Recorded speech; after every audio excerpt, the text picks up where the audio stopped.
Hi guys, HCL technology का quarter one का result आ चुका है। रेवेन्यू अगर देखें तो 34,579 करोड़ हो चुका है, जो कि क्वार्टर ऑन क्वार्टर 1.8% का अप है and year on year almost 14% का अप है। ये बहुत ज्यादा आपको अप लग रहा होगा, लेकिन इसी वन ईयर में रूपी से डॉलर लगभग 10% गिर चुका है रूपी। तो अगर डॉलर के टर्म पे देखें तो हार्डली 4% का रिटर्न है। इस क्वार्टर में एम्प्लॉय एक्सपेंसेस बढ़ के हो गया 19,692 करोड़। ये क्वार्टर ऑन क्वार्टर 1.6% का जंप है, जबकि ये ईयर ऑन ईयर 12% का जंप है। करंट मार्केट सिनेरियो के अकॉर्डिंग देखा जाए तो 12% का एम्प्लॉय कॉस्ट इंक्रीज होना ये बहुत ज्यादा दिखाता है। नेट प्रॉफिट अगर देखा जाए तो ये 4,626 करोड़ हो गया, जो कि क्वार्टर ऑन क्वार्टर हार्डली 3% का ग्रोथ है, बट ये ईयर ऑन ईयर 20.5% का ग्रोथ है। डॉलर टर्म पे ये 10% का ग्रोथ होगा, लेकिन रूपी टर्म पे ये 20.5% का ग्रोथ है, जो कि करंट मार्केट सिनेरियो में आईटी सेक्टर में ये काफी अच्छा ग्रोथ है। अर्निंग पर शेयर भी 16.59 से इंक्रीज होके 17.09 हो गया,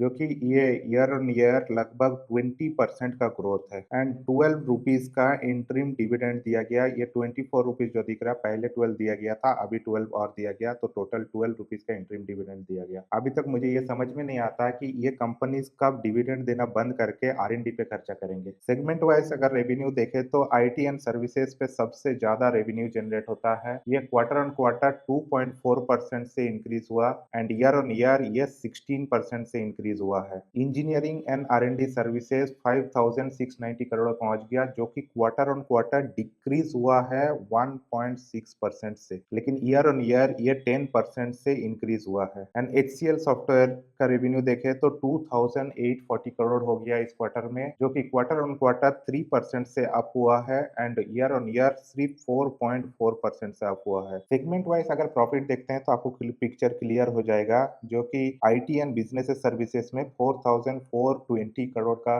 इंक्रीज हुआ है, जो कि क्वार्टर ऑन क्वार्टर 6.5% से ग्रोथ हुआ है एंड ईयर ऑन ईयर ये 30% से ग्रोथ किया है। आईटी एंड बिजनेस सर्विसेज काफी अच्छा ग्रोथ कर रहा है, लेकिन वही जगह इंजीनियरिंग और आर&डी सर्विसेज, क्यों इंडियन कंपनी आर&डी पे खर्चा नहीं करती है? देखिए, इसका रेवेन्यू 888 करोड़ हो गया, जो कि पहले 900 करोड़ था। क्वार्टर ऑन क्वार्टर ये 1.3% से गिर गया एंड ईयर ऑन ईयर ये लगभग 3% से गिर गया। एंड सबसे खराब परफॉर्मेंस रहा है एचसीएल सॉफ्टवेयर का। ये इस क्वार्टर में 523 करोड़ का प्रॉफिट जनरेट किया, जो कि पिछले क्वार्टर में 571 करोड़ का था। ये क्वार्टर ऑन क्वार्टर 8.4% का डिक्लाइन है एंड ईयर ऑन ईयर ये 17% का डिक्लाइन है। यही रीजन है कि इंडियन सॉफ्टवेयर कंपनीज आर&डी पे और अपना खुद का सॉफ्टवेयर बनाने पे ज्यादा फोकस नहीं करती है। कंपनी ने फ्यूचर के लिए कुछ कमेंट्री दिया है कि स्ट्रैटेजिक इन्वेस्टमेंट कर रहे हैं 3,500 करोड़, जो कि स्टैब्लिश करेगा एआई डेटा सेंटर, जिसका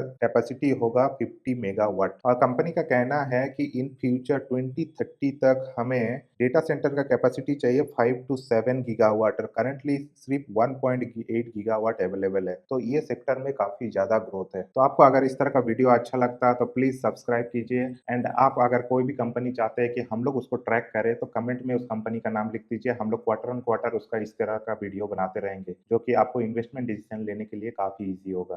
थैंक यू।